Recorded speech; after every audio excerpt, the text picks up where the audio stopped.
আসসালামু আলাইকুম রহমতুল্লাহি ওয়া বারাকাতুহু।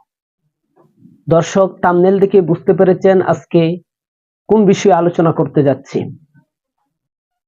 ইতিমধ্যে আপনারা শুনতে পাচ্ছেন জামিয়া বারিদারা মাদানিয়া মাদ্রাসায় বাংলার সমস্ত আলেমগণ, বাংলার পপুলার যত আলেম রয়েছে সমস্ত আলেমগণ এক প্ল্যাটফর্মে চলে এসেছে এবং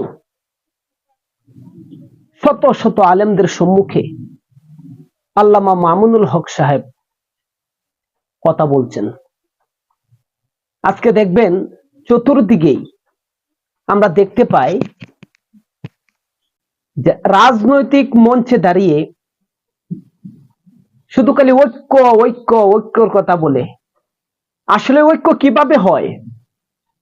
এভাবে কি ঐক্য হয় যে মঞ্চে দাঁড়িয়ে ক্ষমতার লোভে ঐক্যের কথা বলে জাতিকে সান্ত্বনা দেওয়া, আর তোমরা একদিক দিয়া ঐক্য ঐক্য বলবা, অন্যদিকে এদেশের বিখ্যাত আলেমদেরকে অরাজনৈতিক রাজনৈতিক আলেমদেরকে জেলখানায় আবদ্ধ করে রাখবে? এভাবে ঐক্যের কথা বলো।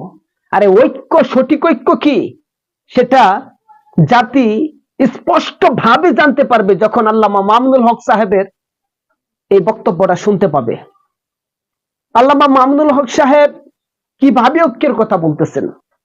ঐক্য শব্দটা আনে নেই, না আনলেও আল্লামা মামুনুল হক সহ সাকাত হোসেন রাজি সহ মনির হুসাইন কাসেমির সহ শত শত উলামায়ে কেরাম জেলখানায় আবদ্ধ ছিল বছরের পর বছর, প্রায় 3 বছর জেলখানায় আবদ্ধ থাকার পরেও কাদের কারণে জেলখানায় ছিল, এর পিছনে কাদের ইন্ধন ছিল, আর এতদিন জেলখানায় কেন থাকলো?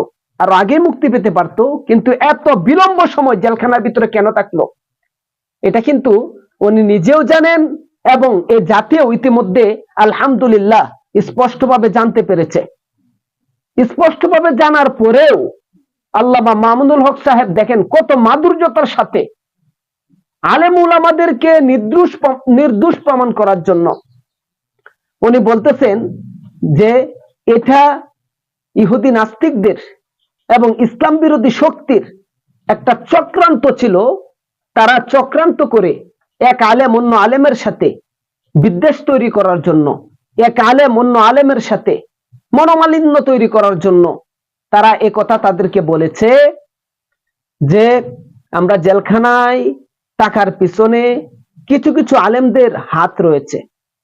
এটা কিন্তু তারা মিথ্যা বলে নাই, আসলে কিছু কিছু আলেমদের হাত রয়েছে। কিন্তু আল্লামা মামুনুল হক সাহেব দেখেন, আল্লাহু আকবার, এত জুলুমের শিকার হয়েও উনি সব মন থেকে মাফ করে দিয়ে উনি বলতেছেন যে আমরা আলেমরা এর পিছনে দায়ী নয়, কোন আলেমই এর পিছনে দায়ী নয়।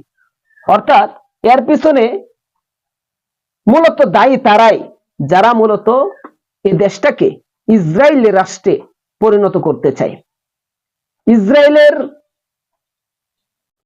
পরামর্শে যারা এই দেশটাকে পরিচালনা করতে চায়, একটা জারজ রাষ্ট্র হিসাবে এই দেশকে জাতির সামনে উন্মোচন করতে চায়, তারাই একমাত্র আলেম ওলামাদেরকে জেলে থাকার জন্য উস্কানি দিয়েছে।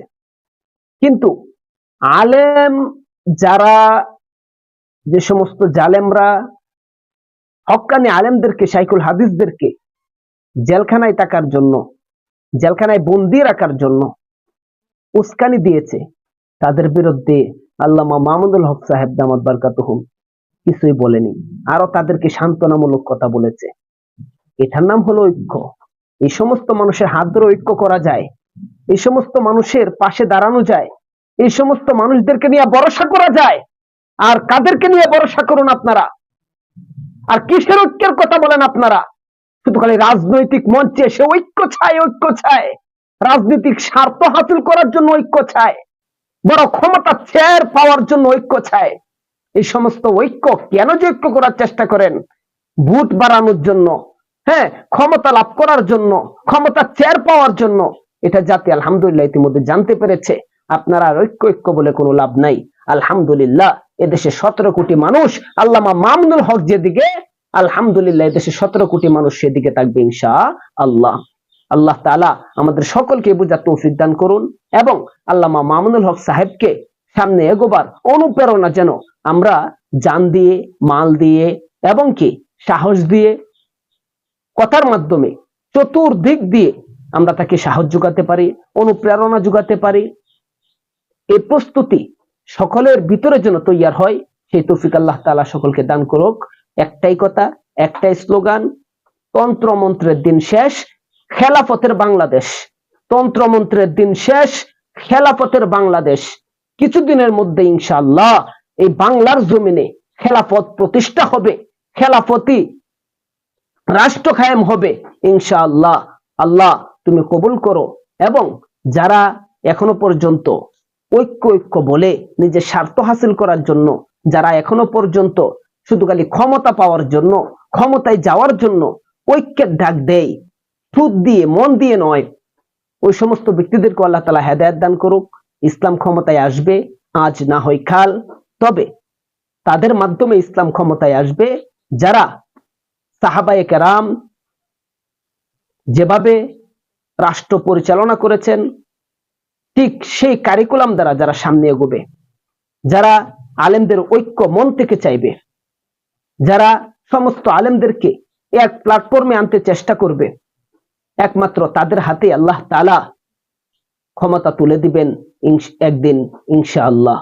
আল্লাহ তাআলা আমাদের সকলকেই কবুল করুন, আমিন।